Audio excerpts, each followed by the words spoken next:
আসসালামু দর্শক, বিরতির পর আবারও সবাইকে স্বাগত জানাচ্ছি আমাদের আজকের বাংলাদেশ টুডেতে। একটি দুঃসংবাদ, যে দুঃসংবাদটি হচ্ছে আসলে বিরতিতে সব ইন্টারেস্টিং গল্পগুলি শেষ হয়ে গিয়েছে। এখন যে গল্পগুলি আমরা করব সেই গল্পগুলি বিরতির চেয়ে আরো বেশি ইন্টারেস্টিং করার চেষ্টা করব আমরা। আনোয়ার চৌধুরী, আমরা কথা বলছিলাম বাংলাদেশে 1971 সালের সময়ের কার কি ভূমিকা ছিল এবং এর প্রেক্ষিতে বর্তমান রাজনীতি কতটুকু আবর্তিত। গত 2 দিন হরতাল হয়েছে এবং সেই হরতালের যথারীতি জ্বালাও পোড়াওয়ার একটা পরিস্থিতি আমরা দেখেছি, পুলিশের গ্রেফতারও আমরা দেখেছি এবং পুলিশের সাথে পিকেটারদের সংঘর্ষের ছবি আমরা দেখেছি।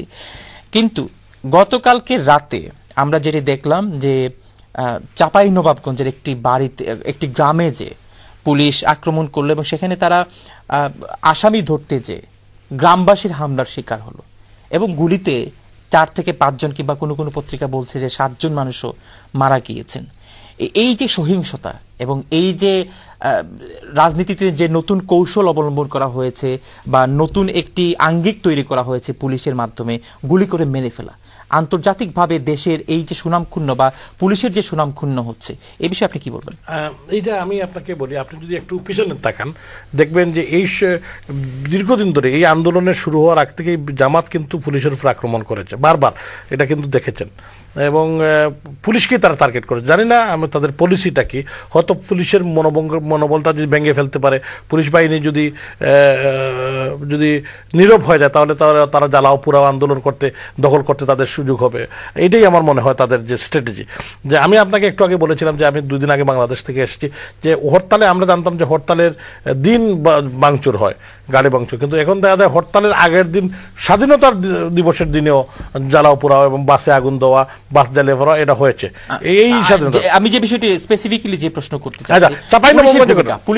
চাঁপাইনবাবগঞ্জের যে ঘটনা, পুলিশ কিন্তু নিরুপায় হয়ে আত্মরক্ষার জন্য, উনি লেফটেন্যান্ট কর্নেল ছিলেন, আর্মি রিটায়ার করেছেন, উনি বলতে পারেন যে পুলিশ কিন্তু আত্মরক্ষার জন্য নিরুপায় হয়ে কিন্তু গুলি চালাচ্ছে। যখন চাঁপাইনবাবগঞ্জের জামাতের, আপনি কি মনে করেন যে বাংলাদেশের অবস্থা বা বাংলাদেশের আমি বলি ওয়ারেন্টভুক্ত আসামি ধরতে গিয়েছিল, সেটি পুলিশের ভাষা, তারা মাইকে অ্যানাউন্সমেন্ট করেছে যে এখানে ডাকাত বলে, এটাকে অতীতেও বিভিন্ন জায়গায়।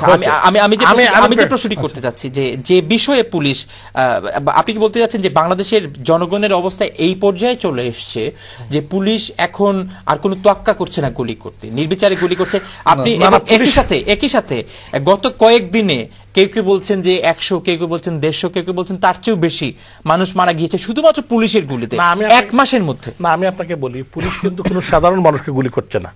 আমি একটা যে রাস্তা দিয়ে কেউ হাঁটে যাচ্ছে, কোনো উশৃঙ্খল না এরকম কেউ, পুলিশ এরকম লোক যে গুলি করছে, যারা অস্ত্র নিয়ে গুলি করতেছে, ককটেল পুলিশের উপর মারতেছে বা মানুষ মারার চেষ্টা করতেছে, এই ধরনের লোকের সাথে পুলিশ নিরুপায় হয়। যখন পুলিশ টিয়ার সেল নিক্ষেপ করে পারছে না বা পায়ে গুলি করে পারছে না। খালেদা জিয়া এটিকে গণহত্যা বলছে না, উনি বলতে পারেন, উনি তো গণহত্যার সংজ্ঞা, উনি বাংলাদেশের 2 বার প্রধানমন্ত্রী। এটি কেন গণহত্যা নয়? উনি গণহত্যা, ওনার মাথায় তো 71-এর কথা, গণহত্যা ব্যাপারটা হইলো 71-এর যে গণহত্যা পাকিস্তানের, এইটাকে উনি ঢাকা দেওয়ার জন্য আরেকটি গণহত্যার জন্ম দিচ্ছেন। শুনেন, এটা গণহত্যা হবে না। গণহত্যা হলো, what is the definition of গণহত্যা?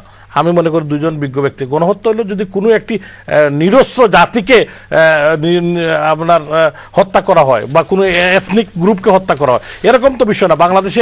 বাংলাদেশে একটি সরকার এবং আমরা এখানে আমাদের কোনো গোত্রিক কোনো ফাইট নেই। ধন্যবাদ। আমি এই বিষয়ে আপনার কাছে আসবো। আমি 2টি প্রশ্ন আপনার কাছে। একটি প্রশ্ন হচ্ছে বেগম খালেদা জিয়া এটিকে গণহত্যা বলেছেন। আরেকটি প্রশ্ন, একজন দেশনেত্রী হিসাবে, সাবেক 2 বারের প্রধানমন্ত্রী হিসাবে কতটুকু দায়িত্ববোধ নিয়ে তিনি কথাটি বলেছেন? তিনি বলেছেন যে পুলিশের যদি এই অবস্থা হয় তাহলে জাতিসংঘ থেকে পুলিশকে সরিয়ে নেওয়া হবে, এই ধরনের একটি কথাও তিনি বলেছেন। কতটুকু দায়িত্ববোধ সম্পন্ন নেতৃত্ব? তিনি বলেননি, এটা জাতিসংঘের একটা সংস্থা বলেছে যে বাংলাদেশের পুলিশ যদি এভাবে গণহত্যায় অংশগ্রহণ করে তাহলে তাদেরকে শান্তিরক্ষা বাহিনীতে নেওয়া হবে। বেগম খালেদা জিয়ার মুখ থেকে কিন্তু কথাটা না, ওটা উনি রিপিট করেছেন যে বাংলাদেশের পুলিশের এমন ভূমিকা যে এখন জাতিসংঘ তাদেরকে নিতে চাচ্ছে না, এইভাবে বলেছেন। খালেদা জিয়া বাচাল কথা বলেন না। এবং আমি শেষ করি আমি এখন একটা কথা বলি, আমরা বিশ্বাস করি হরতালের দিনে বা তার আগের দিনে যারা গাড়ি জ্বালায়, যারা ভাঙচুর করে, এরা দুষ্কৃতিকারী।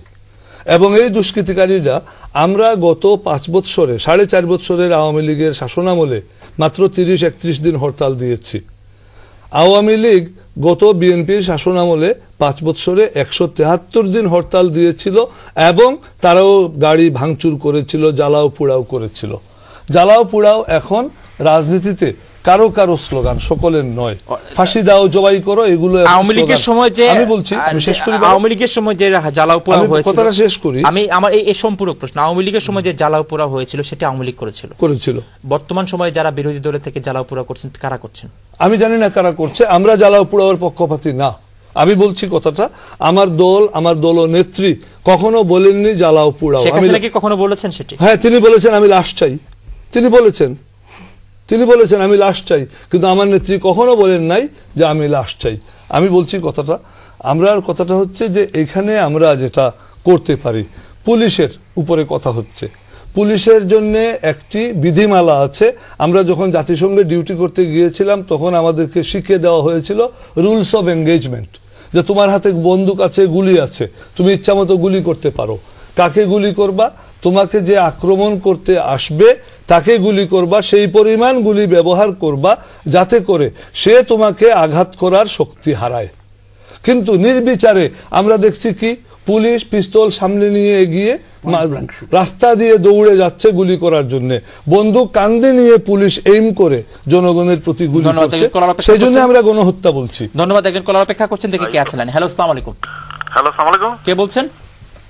হ্যালো, আসসালামু আলাইকুম। কলার কে বলছেন? জি ভাই, আমি সেলিম সিদ্দিকী বলছি। আমি বেশ দূর থেকে বলছি। কি ভাই সেলিম সিদ্দিকী, আপনার অভিমত? ফারহান ভাই। জি জি, আমি টিভির সামনে আর থাকতেই পারি নাই যে আমাদের সিলেটের ভদ্রলোক সৈয়দ সাহেব যেভাবে মিথ্যা কথা বলছেন। দুঃখিত, আমি আপনাকে থামাবো। এখানে একজন অতিথি যখন আপনি তার বক্তব্যের সাথে আপনি অমিল খুঁজে পাবেন অথবা আপনার তার বক্তব্যের সাথে দ্বিমত পোষণ করবেন, আপনি বলবেন যে আপনি দ্বিমত পোষণ করছেন, তিনি সত্যকে মিথ্যা বলছেন, সেটি তার প্রেক্ষিতে তিনি যেটি বলছেন তিনি মনে করছেন সেটি সত্য। মুক্তিযোদ্ধাতে আমি বিশ্বাস করি, মুক্তিযুদ্ধে গেলেই সব মুক্তিযোদ্ধা হয় না, আর সব রাজাকাররাও কিন্তু পাকিস্তানের পক্ষে ছিল না, ওনারাও বাংলাদেশকে অনেক সাহায্য করেছে। Very good. আমার কাছে সন্দেহ হচ্ছে যে উনি ইচ্ছে করেই আগামীতে নির্বাচনে বিএনপি থেকে টিকিট নেওয়ার জন্য উনি ইচ্ছা করে মিথ্যা কথা বলছেন। কি আপনার কাছে কোন কথাটি, তার কোন কথার সাথে আপনি দ্বিমত পোষণ করছেন সেটি বলুন। না করতো তাহলে এখনো প্যালেস্টাইনে যা হচ্ছে এখনো আমরা মার খাইতাম, এখনো বাংলাদেশের পতাকা আমরা কোনো অবস্থাতে আমরা লাল পতাকা আমাদের হাতে আসতো না। আমি প্রশ্নটি কিন্তু আপনার প্রশ্নটি এখনো বুঝিনি, আপনি তার কোন কথার সাথে আপনি দ্বিমত পোষণ করছেন? একমত না। উনি যে বলছিলেন যে ভারত আমাদেরকে সাহায্য করে সব লুটেপিটে নিয়েছে, ভারতের অনেক সৈন্য মারা গিয়েছে।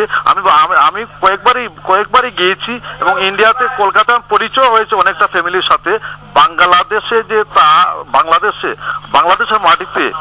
বাংলাদেশের মাটিতে যুদ্ধতে এসে তার বাবা আর ফিরত যায় নাই, তার ভাই আর ফিরত যায় নাই, এমনও রয়েছে। অসংখ্য ধন্যবাদ। এদের প্রতি আমাদের সহানুভূতি। আপনার বক্তব্য স্পষ্ট। যাচ্ছি পরবর্তী কলে, দেখি কে আছেন। একজন কলার অপেক্ষা করছেন, দেখি কে আছেন। হ্যালো, আসসালামু আলাইকুম। কলার কি লাইনে আছেন? হ্যালো, আসসালামু আলাইকুম। সম্ভবত এই কলারকে আমরা হারিয়ে ফেলেছি। যারাই ফোন করবেন টেলিভিশনের ভলিউম পুরোপুরি কমিয়ে ফোন করবেন যাতে করে আমরা স্পষ্ট করে শুনতে পাই আপনার কথা। যাচ্ছি পরবর্তী কলে, দেখি কে আছেন লাইনে। হ্যালো, আসসালামু আলাইকুম। হ্যালো, আসসালামু আলাইকুম ফরহান ভাই। ওয়ালাইকুম সালাম। কে বলছেন? জি ফরহান ভাই, আমি সান্ডারল্যান্ড থেকে মাসুদ বলছিলাম। মাসুদ, আপনার অভিমত? আমি এখানে ধন্যবাদ জানাতে চাই কর্নেল আলী এবং যারা গণ্যমান্য ব্যক্তিবর্গ আছেন। আমার একটা প্রশ্ন হচ্ছে গিয়ে যে ভারতে নাগাল্যান্ড, মিজোরাম, কুর্গাল্যান্ড এবং পাঞ্জাবে স্বাধীনতার জন্য আন্দোলন হচ্ছে এবং প্রতিদিনই সেখানে ভারতীয় বাহিনী নিজেদের লোকজন হত্যা করছে। তাছাড়া আমাদের বর্ডারে প্রতিদিন আমরা খবরের শিরোনাম দেখি যে বর্ডারে গুলি করে লোকজন হত্যা করে। আমার জন্ম 1980 সালে, আমি যুদ্ধ দেখিনি, 71 দেখিনি, 75 দেখিনি, কিন্তু আমার যখন বুঝ হওয়ার পরে প্রত্যেক দিনই দেখি এইসব হত্যার খবর। আমার প্রশ্ন হচ্ছে, যদি ভারত আমাদের বন্ধু রাষ্ট্র হয় তাহলে ফারাক্কা বাদ কেন?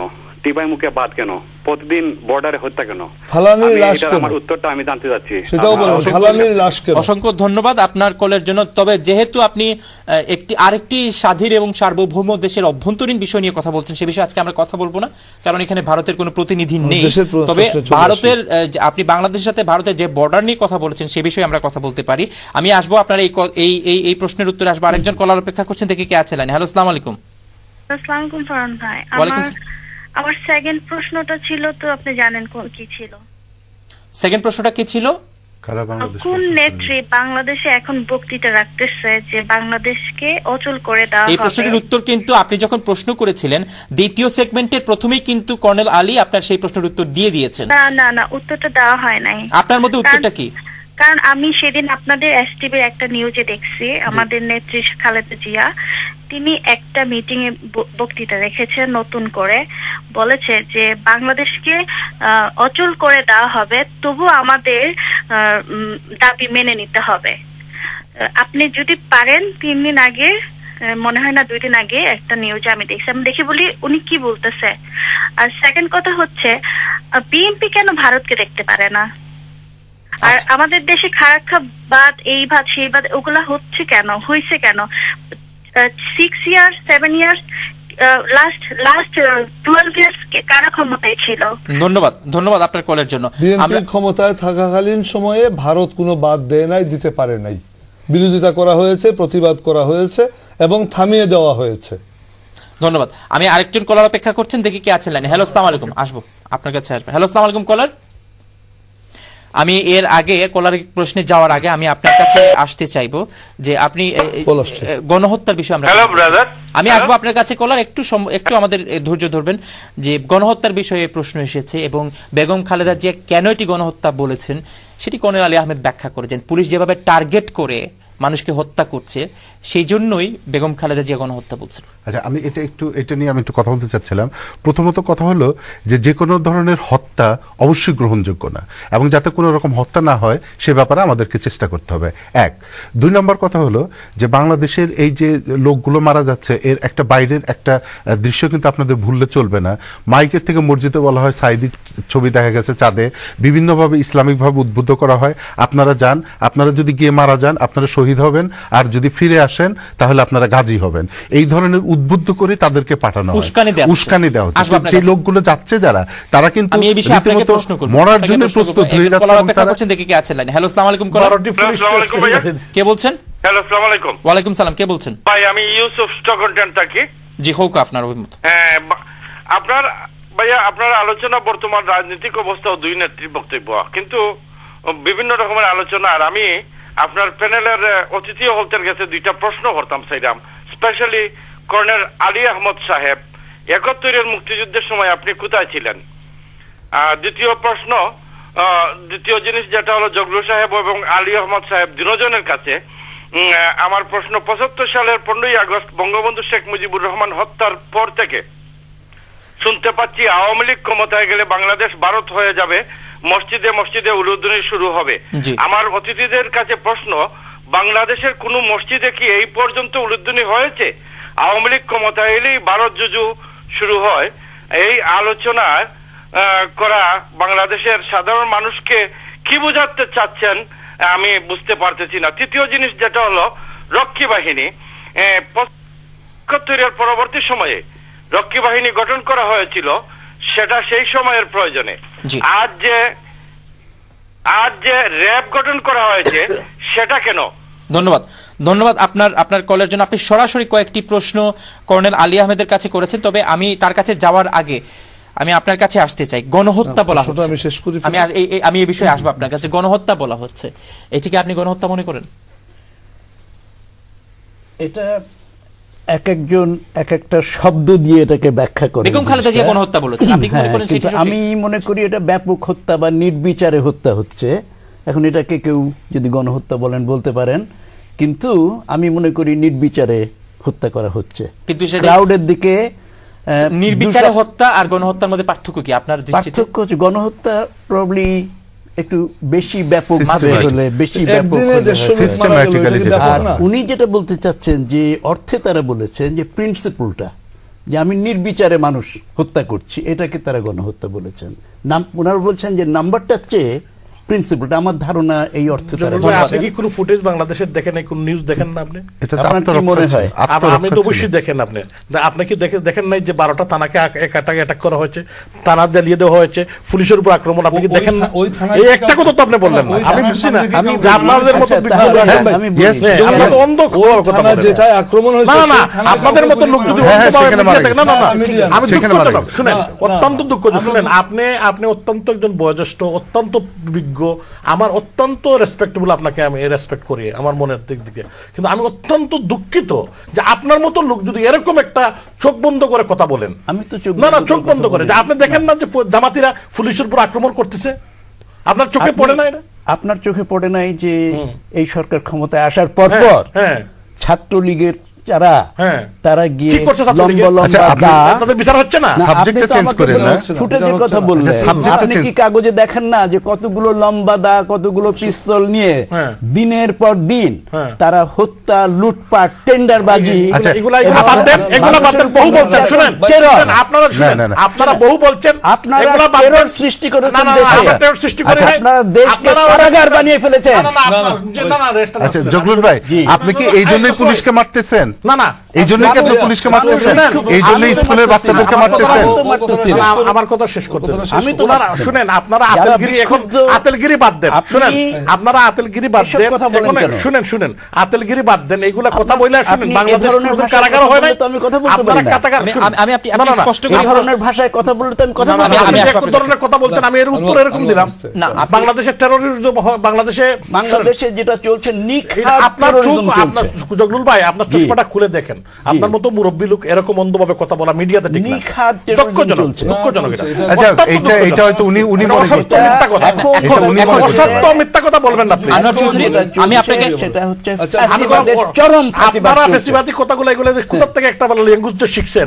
শুনে, এরকম অসত্য মিথ্যা কথা মিডিয়াতে বলবেন না। আপনার মতো মুরব্বী, আপনার বক্তব্য আপনি বলেন যে আপনি অসত্য মিথ্যা বলবেন না।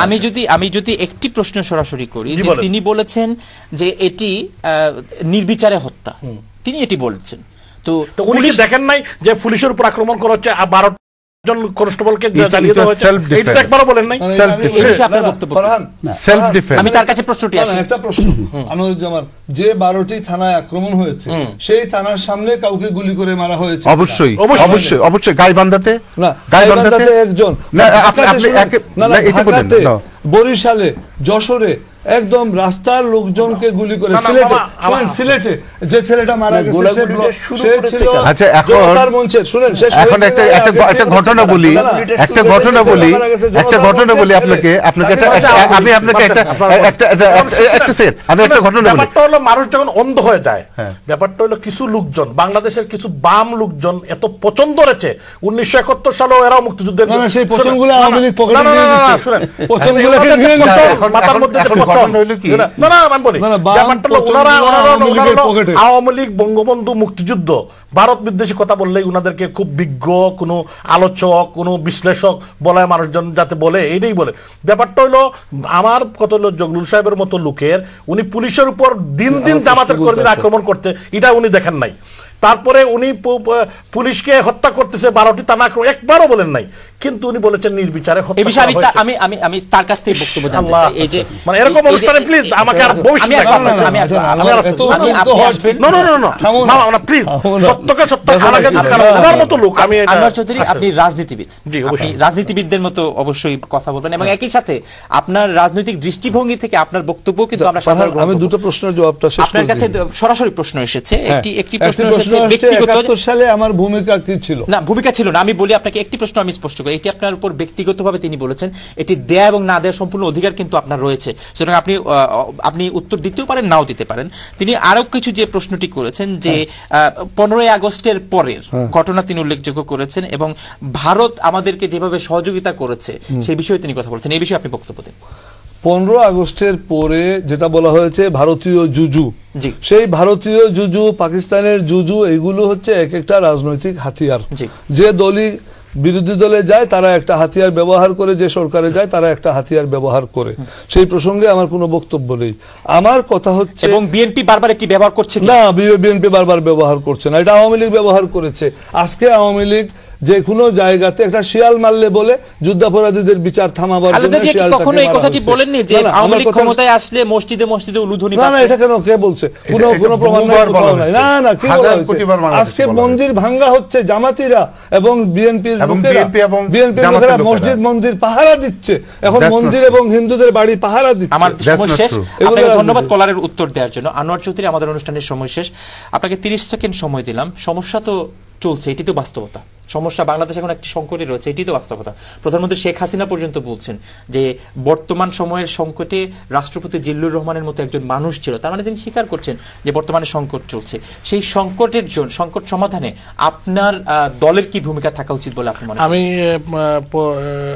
শেষ পর্যায়ে আমি ধন্যবাদ, আসলে অনেক কথাই আমরা আলাপ করেছি, সম্মানিত দর্শকরা কমাচ্ছে নিয়ে বলতে চাই যে আমি প্রয়াত রাষ্ট্রপতি জনাব জিল্লুর রহমান সাহেবের বিদায়ী আত্মার প্রতি শ্রদ্ধা জানিয়ে আমি বলতে চাই যে আজকে বাংলাদেশে যে রাজনৈতিক যে বিষয়গুলো হচ্ছে, আমি মনে করি এখানে সংলাপের প্রয়োজন। সবাই মিলে আমরা দেশটাকে, কারণ এটা আমাদের মাতৃভূমি, আমাদের মা, আমাদের দেশ, আমাদের পতাকা, এটাকে সমুন্নত রাখতে হবে।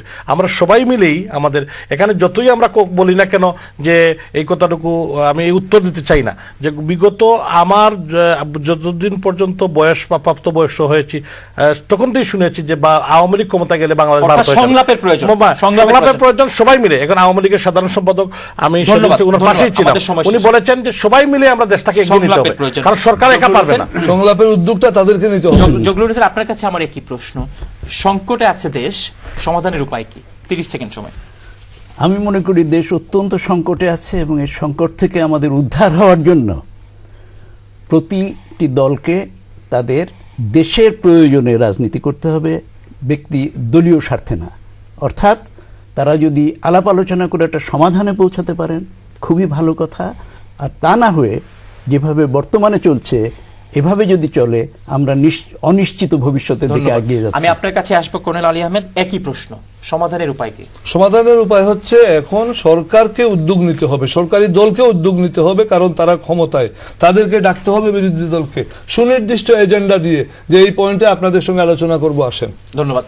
আপনার কাছে একই প্রশ্ন। আমার একটা প্রশ্ন হচ্ছে যে গোড়ায় যদি গলত থাকে কোনো কিছুই হয় না। আমাদের গোড়া হচ্ছে যে আমাদের মুক্তিযুদ্ধ, আমাদের মুক্তিযুদ্ধের একটা ইতিহাস। এই যে মুক্তিযুদ্ধ, এই প্ল্যাটফর্মে আমাদেরকে এক হইতে হবে। যারা আমাদের বিরোধী তাদেরকে বিরোধী বলতে হবে, যারা মুক্তিযুদ্ধ যাদের সংগঠিত হয়েছিল সেই সময়টাকে আমাদের স্বীকার করতে হবে। ধন্যবাদ। দর্শক মন্ডলী, এই অনুষ্ঠানের পক্ষ থেকে এমন কোনো বক্তব্য যদি আপনাদের মনোকষ্টের কারণ হয়ে থাকে তাহলে আমাদের সকল অতিথি এবং আমার পক্ষ থেকে আমি ক্ষমা চেয়ে নিচ্ছি। এই অনুষ্ঠানে যদি কোনো রাজনৈতিক দল কিংবা গোষ্ঠীর প্রতিনিধিত্ব না থাকে এবং সেটি যদি আপনারা মনে করেন যে আপনাদের পক্ষে অথবা বিপক্ষে গিয়েছে এবং আপনারা যদি মনোকষ্ট পেয়ে থাকেন সেই জন্য আমরা আন্তরিকভাবে দুঃখিত। প্রশ্ন একটিই ছিল যে আসলে সংকটে ছিল দেশ এবং এর সমাধানে আমাদের কি করা উচিত। সবার কাছে সবার বক্তব্য একই, সংলাপ প্রয়োজন, প্রয়োজন সমঝোতার, এবং সেটি করতে হবে রাজনীতিবিদদের। আমরাও একই প্রত্যাশা করি। আজকের মতো বাংলাদেশ টুডে এখানেই শেষ করছি। আগামীকালের বাংলাদেশ টুডে এবং এর পরের বাংলাদেশ টুডে অনুষ্ঠানগুলি দেখার আমন্ত্রণ জানিয়ে আজকের মতো শেষ করছি। সবাই ভালো থাকবেন, সুস্থ থাকবেন। আসসালামু আলাইকুম।